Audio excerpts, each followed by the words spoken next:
News నేను సింధూరా. ఇక updates చూద్దాం. ఖమ్మంలో భూదాన్ భూముల నిర్వాసితుల కష్టాలు మరింత పెరిగాయి. ప్రభుత్వం 311 మందినే ఎంపిక చేసి పట్టాలు ఇస్తుండటంతో మిగతా నష్టపోయిన వారంతా బాధితులు కన్నీటి పర్యంతమవుతున్నారు. తమకు ఎందుకు పట్టాలు ఇవ్వటం లేదంటూ ప్రశ్నిస్తున్నారు.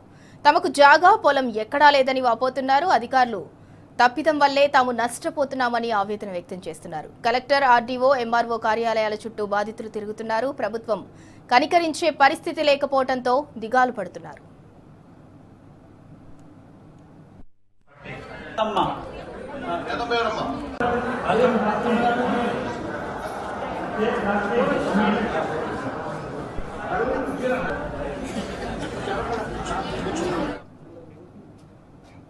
ఇక ఇదే అంశానికి సంబంధించి మరింత సమాచారం మా ప్రతినిధి సాంబశివరావు అందిస్తారు. సాంబశివరావు, వెలుగుమట్లలో 100 ఇళ్లను నేలమట్టం చేశారు. ఇప్పుడు 311 మందికి మాత్రమే ఇళ్లు ఇస్తానంటామని ఎలా చూడాలి? బాధితులంతా ఎక్కడికి వెళ్ళాలి?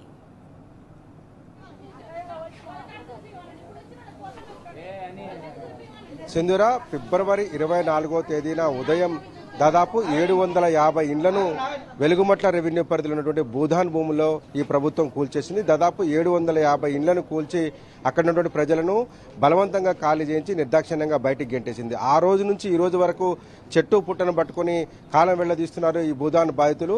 ఎవరైతే 6 సంవత్సరాలు, 7 సంవత్సరాలు, 8 సంవత్సరాలు అక్కడ నివాసం ఉన్నారో వాళ్ళ పేర్లు ఇవాళ లబ్ధిదారుల జాబితాలో లేకపోవడంతో కన్నీటి పర్యంతం అంటున్నారు. నిన్నటి నుంచి కాలికి బలపం కట్టుకొని తిరుగుతున్నారు. కలెక్టర్ ఆఫీస్కు పోయారు, అక్కడ నుంచి ఎంఆర్ఓ ఆఫీస్కు పోయారు, ఆ తర్వాత రమ్మంటే ఆర్డీఓ ఆఫీస్కు పోయారు. తిరిగి సొక్కిపోతున్నారు తప్ప వాళ్లకు సమాధానం చెప్పేటువంటి నాదుడు లేడు. వాళ్ళ కష్టం తీర్చేటువంటి ఒక ధర్మప్రభు కనిపించడం లేదు. ఆ 5-10 మంది ఎవరైతే అనర్హులను చూపించి దాదాపు 60-70% మంది అర్హులైనటువంటి వారికి అన్యాయం చేస్తున్నారంటూ బాధితులు వాపోతున్నారు. ఎక్కడ తిరిగి ఎండకు సొమ్మసిల్లి పడిపోయినటువంటి నేపథ్యం ఉంది. వచ్చి కూర్చున్నారు, ఏం చేయాలో తెలియనటువంటి పరిస్థితిలో. అమ్మ, మీరు ఎన్ని సంవత్సరాల నుంచి ఆడుంటున్నారు? ఎందుకు మీకు స్థలం రాలేదు? గతంలో ఎక్కడైనా మీకు స్థలం ఉన్నదా? ఏం జరిగింది?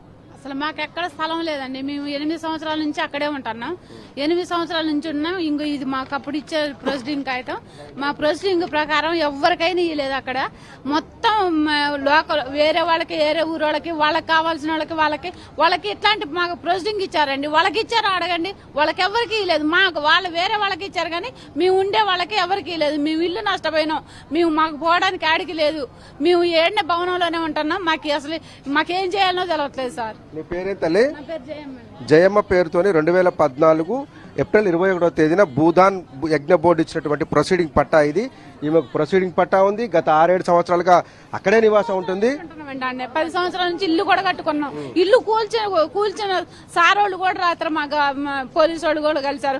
మాకేం సార్ మరి ఇల్లు కూలగొట్టారు, మాకు ఒక నిన్న ఈ టోకెన్లు ఇచ్చారండి సార్. టోకెన్లు కూడా ఇవ్వలేదు మాకని మేము రాత్రి పోలీస్ స్టేషన్ కూడా పోయి అడిగినాం. అయినా మాకు ఉన్నంగా కూడా మేము కాదు సార్ అరువులో, వాళ్ళ అరువులు అయిన వాళ్ళకి మాకు ఇట్లాంటి ప్రొసీడింగ్ ఇచ్చిన వాళ్ళకి ఇవ్వండి. కానీ మేము ఎంత అన్నా కానీ మాకు అసలు మా మాట ఇప్పుడు మేము అదే కలెక్టరేట్కి పోయి చెప్పుకుందామన్నా మాకు అక్కడ రానియట్లేదు. ఇంకా మేము ఎక్కడికి పోయి చెప్పుకోయినాము? అసలు మాకు సొల్యూషన్ ఎట్టా? మరి అట్లంటే మీరు మీడియా వాళ్ళతో మాట్లాడుతున్నారు, మీకు రావని మళ్ళీ ఇప్పుడు కోపంలో వచ్చిన వాళ్ళు మమ్మల్ని హెచ్చరిక చేస్తున్నారు. అమ్మా, నీ బాధ తల్లి, నువ్వు బాధేనండి. ఇంకా మాకు వచ్చింది ప్రొసీడింగ్ వచ్చింది 2014 సేమ్. ఇక ఇంకేం చెప్తాం. షేక్ రెస్మా బేగం, ఈమె కూడా 2014 ఏప్రిల్ 21వ తేదీన ఈమె కూడా ప్రొసీడింగ్ కాపీ వచ్చింది. ఏం జరిగింది అసలు? ఏమంటున్నారు? వదిలే ఏమనేది ఏముంది సార్, సరిగ్గా అయితే సర్వే జరగలేదు సార్. సరిగ్గా జరిగితే అసలైన అర్హులకి ఫస్ట్ నుంచి ఈ ప్రొసీడింగ్ పట్టాల ఆధారంగా అయినా ఇవ్వాలి కదా సార్. అసలు అక్కడ మీరు చూడండి, మాక్సిమంగా ఇప్పుడు పోయి చూడండి, ప్రొసీడింగ్ పట్టాలు లేని వాళ్ళే చాలా మంది ఉన్నారు. మన లోకల్ వాళ్ళకి ఇస్తామన్నారు. ఎక్కడెక్కడ వాళ్ళందరూ అక్కడ కనబడుతున్నారు సార్. మా కొత్త వాళ్ళందరూ కనబడుతున్నారు అక్కడ. ఏందనే మేము అడిగితే అసలు మీకు నీ పేరు రాలేదని ఎవరెవరిని కలిసినావు? ఎక్కడెక్కడ దరఖాస్తులు చేసినావు? ఏమేమి నిన్నటి నుంచి ఎక్కడెక్కడ తిరిగినావు చెప్పా సార్? ఎంఆర్ఓ గారిని కలిసిన సార్, మాకు రాలేదు సార్ అంటే చేద్దాంలే అయింది, మీది ఎంక్వైరీ చేశారు అని అన్నారు. ఆర్డీఓ గారి దగ్గర కూడా మళ్ళీ పోయి సార్ రాలేదు సార్ అంటే మళ్ళీ రాసి దరఖాస్తు అంటే మళ్ళీ పోయి ఇప్పుడు రాసిచ్చి వచ్చాను సార్. రాసిచ్చి వస్తే దాని తర్వాత చేద్దామని అంటున్నారు. అక్కడ చాలా క్యూ ఉంది. అక్కడ దాకా నిలబడి పొద్దు నుంచి నిలబడి ఇప్పుడే వచ్చాను సార్. ప్రతి ఒక్కరిది ఒక కన్నీటి కష్టమే. దాదాపు 6-7 సంవత్సరాలుగా అక్కడ ఉంటున్నారు. పిల్లల్ని కోల్పోయినటువంటి వాళ్ళు ఉన్నారు. వీళ్ళ దగ్గర భూదాన్ యజ్ఞ బోర్డు ఇచ్చినటువంటి ప్రొసీడింగ్ కాపీస్ ఉన్నాయి. 58-59లో వీళ్ళు దరఖాస్తు చేసుకున్నటువంటి కాపీస్ ఉన్నాయి. దాంతోపాటు కూల్చుతున్నప్పుడు వీళ్ళ ఇళ్లలోంచి వీళ్ళని గెంటేస్తున్నప్పుడు తీసినటువంటి వీడియోలు, ఫోటోలు కూడా దీనికి అటాచ్ చేసి మొత్తం ధృవీకరణ పత్రాలు అన్ని పెట్టి దాదాపు 20 కాగితాలు పెట్టి ఇచ్చారు. ఆ కట్టుకున్నప్పుడు ఇల్లు ఇట్లా ఉండింది, కూల్చిన రోజు ఇగో భార్యాభర్తలు కలిసి ఫోటోలు దిగి అక్కడ ఆ కన్నీటి ఏడ్చుకుంటూనే వీళ్ళు ఆడ ఫోటో కూడా దిగారు. ఇల్లు కట్టుకున్నప్పుడు ఫోటో ఎట్లా ఉందో చూడొచ్చు, కూల్చిన రోజు వీళ్ళిద్దరు భార్యాభర్తల ఫోటో ఎట్లా ఉందో చూడొచ్చు. ఇటువంటి కన్నీటి కష్టాలు ప్రతి తల్లిని కదిలిస్తే ఉంది. ఎవరిని కదిలించినా అదే పరిస్థితి. అమ్మ నీదేంది పరిస్థితి? నువ్వు కూడా ఫస్ట్ రోజు నాతో మాట్లాడినావు, నాకు గుర్తుంది నువ్వు ఆడ. కానీ ఎందుకు నీకు ఇప్పటి వరకు పట్టా రాలేదు? ఏం జరిగింది? పట్టా 3 రోజు పేరు వచ్చిందండి. పేరు వచ్చిందిగా వస్తుందో ఏమో అని చూసుకుంటున్నా. నిన్న పేరు రాలేదండి. మరి అందరి కొత్తోళ్లకు ఆడ లేనోళ్లకు పేర్లు వచ్చినాయి. మేము అక్కడ ఉండి ఎండకెండుకుంటా, వానకు తడుచుకుంటా, చిమ్మడి చీకట్ల, కరెంటు లేక, నీళ్లు లేక, ఒకనాడు దీని ఒకనాడు బండికి మేము ఒక కంట కన్నీరు కార్చుకుంటా బతికిన వాళ్ళకేమో మాకు రాలేదు. ఎప్పటి చిప్ప ఎనుగుళ్ళు అయింది, అదే ఏడుపు మిగిలిపోయింది. ప్రజలందరూ అక్కడ ఒక గూటి పిసికెళ్ళి లెక్క ఉంటే మా గూడు చెదరగొట్టిండ్రు. మళ్ళా సరే గూడు ఇత్తరేమో కదా మాన్నీళ్ళు అని అనుకుంటే అది కూడా లేదు. ఇప్పుడు మేము ఎక్కడికి పోము. ఇప్పుడు ఇక్కడి నుంచి భవనాల నుంచి కలెక్టర్ ఆఫీస్కి పోండి అన్నారు, అక్కడికి పోయినాం. అక్కడి నుంచి ఆర్డీఓ ఆఫీస్కి పోమన్నారు, అక్కడికి పోయినాం. అక్కడి నుంచి అమ్మ అప్లికేషన్ పెట్టండి అని అన్నారు, ఆడ పెట్టినాం, వచ్చినాం. మళ్ళీ అక్కడి నుంచి వెళ్ళిపోండి అమ్మన్నారు. ఎక్కడ పోము అని మళ్ళీ ఇదే భవనానికి వచ్చినామండి. మరి ఇక్కడి నుంచి వెళ్ళగొట్టాలని చూస్తాను. మేము ఎక్కడికి పోము, మా గతి ఏంటిది? మాకు ఒక గూడు ఉండొద్దా? మరి పేరు రాకపాయ ఎక్కడికి పోము. ఏది మీరే చెప్పాలండి పెద్దలు. ఈ చూసిన ఈ ఏడియో చూసి మా మాటలు ఇన్నోళ్ళు మాకు దయచేసి మాకు ఒక ఇల్లు వచ్చేటట్టుగా, మా భూమి మాకు వచ్చేటట్టుగా, మా 100 గజాల చోటు ఇచ్చేటట్టుగా చూడండి దయచేసి.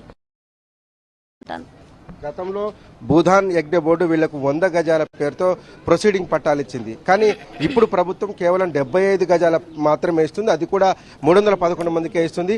చాలా మంది ఇక్కడ మా బాధితులు ఉన్నారు, వాళ్ళని కూడా అడుగుదాం అసలు ఏం జరుగుతుందో. అమ్మ నీకు కూడా రాలేదన్నావు కదా తల్లి, నీ పేరు కూడా చెప్పావు, నీకు కూడా రాలేదన్నావు. అసలు ఏం జరిగింది? నువ్వు ఎన్ని రోజుల నుంచి అక్కడ ఉంటున్నావు? 8 సంవత్సరాల నుంచి ఉన్నాం. 90 సంవత్సరాలు ముసలమ్మను పెట్టుకొని ఉంటున్నాం సార్. మేము చిన్న పిల్లలు ఉన్నారు, దోమలు కుడుతున్నాయని మేము ఇంటి దగ్గరికి వెళ్ళిపోయినాం. అత్తయ్యని మామయ్యని ఉంచినాం సార్. అయితే మేము అక్కడి నుంచి అక్కడికి ఇక్కడికి 2 రోజులకు ఒకసారి 3 రోజులకు ఒకసారి ఇక్కడికి వస్తుంటాం పోతుంటాం సార్. మీకు సర్వే చేసి మీకు ఇల్లు ఉంది, మీకు రాదని చెప్పారు సార్. అది మా ఇల్లు కాదు సార్, అది మా అత్తయ్య మా మామయ్య సంపాదించిన ఇల్లు సార్. అది మాకు సంబంధం లేదు సార్. మాకు 2 ఆడపిల్లగాళ్ళు ఉన్నారు సార్. నువ్వు నీ భర్త ఇక్కడ ఉంటున్నారు? అవును సార్, ఇక్కడే ఉంటున్నాం సార్. ఇక్కడ మేము 10 రోజుల నుంచి అక్కడికి ఇక్కడికి తిరుగుతున్నాం సార్. ఇక్కడికి వెళ్ళిపోండి. మాకు అక్కడ పేరు వచ్చింది సార్, ఇందులో పేరు చదివారు సార్. మీ పేరు వచ్చిందని చెప్పారు సార్. నిన్న మా పేరు రాలేదు సార్. అంటున్నారు మీకు రాదు, మీరు వెళ్ళిపోండి, సామాన్లు తీసుకొని వెళ్ళిపోండి అని చెప్తున్నారు సార్. 2 పిల్లల్ని కోల్పోయిన తల్లి ఎక్కడ ఏ దిక్కు లేదు. బోనకల్ మండలం నుంచి కదమ్మా మీరు? ఏందమ్మా నువ్వు కూడా? బోనకల్ మండలం నుంచి వచ్చాను సార్. మాది మిస్టుకుంట గ్రామం. మాకు 2 పిల్లలు చనిపోయారు. కరోనా వచ్చింది. కరోనా వచ్చిన 6 సంవత్సరాలు అయింది నేను వచ్చి. నాకు ఇల్లు లేదు, ఏమి లేదు. ఎంఆర్ఓ కాడికి పోయినాం. బోనకల్ ఎంఆర్ఓ కాడికి పోతే మీకు వచ్చిందమ్మా పో అన్నారు. ఇక్కడికి వచ్చి వాళ్ళని అడిగితే లేదు,